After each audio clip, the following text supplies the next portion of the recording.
പശ്ചിമ ബംഗാളിൽ വനിതാ ഡോക്ടർ ബലാത്സംഗത്തിനിരയായി കൊല്ലപ്പെട്ടതിൽ പ്രതിഷേധിച്ച് ജനാധിപത്യ മഹിളാ അസോസിയേഷൻ, ഡിവൈഎഫ്ഐ, എസ്എഫ്ഐ എന്നീ സംഘടനകളുടെ സംയുക്ത ആഭിമുഖ്യത്തിൽ മലപ്പുറത്ത് പ്രകടനവും പ്രതിഷേധ യോഗവും ചേർന്നു. അതിദാരുണമായിട്ട് കൊല്ലപ്പെടുകയാണ്.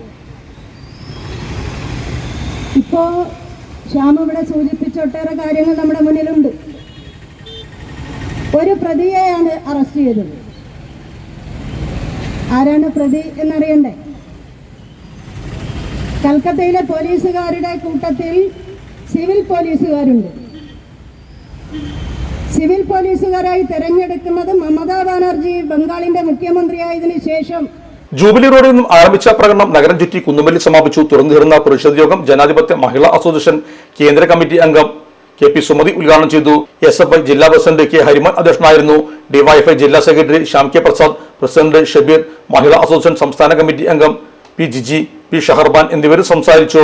ഇലക്ട്രോണിക്സ് ഗൃഹോപകരണങ്ങൾ വാങ്ങുമ്പോൾ വിശ്വസ്തതയ്ക്ക് നിങ്ങൾ പ്രാധാന്യം കൊടുക്കാറില്ലേ? എങ്കിൽ വരൂ സോഡിയാക് ഇലക്ട്രോണിക്സിലേക്ക്. മറ്റാർക്കും അവകാശപ്പെടാനാവാത്ത 35 വർഷത്തെ സേവന പാരമ്പര്യമുള്ള മലപ്പുറത്തെ ഏക ഷോറൂം. എല്ലാ പ്രമുഖ ബ്രാൻഡുകളുടെയും refrigerator, washing machine, LED TV, mixie, oven തുടങ്ങിയ ഗൃഹോപകരണങ്ങളുടെ വിപുലമായ ശ്രേണിയിൽ നിന്നും തിരഞ്ഞെടുക്കാം. കൂടാതെ നിങ്ങളുടെ പഴയ പ്രൊഡക്റ്റുകൾ എക്സ്ചേഞ്ച് ചെയ്യാനുള്ള അവസരവും, ഒപ്പം ഏറ്റവും മികച്ച വിൽപ്പനാനന്തര സേവനവും. മലപ്പുറത്തിന്റെ വിശ്വസ്ത home appliances partner Zodiac Electronics, traffic circle, Kottappadi, Malappuram.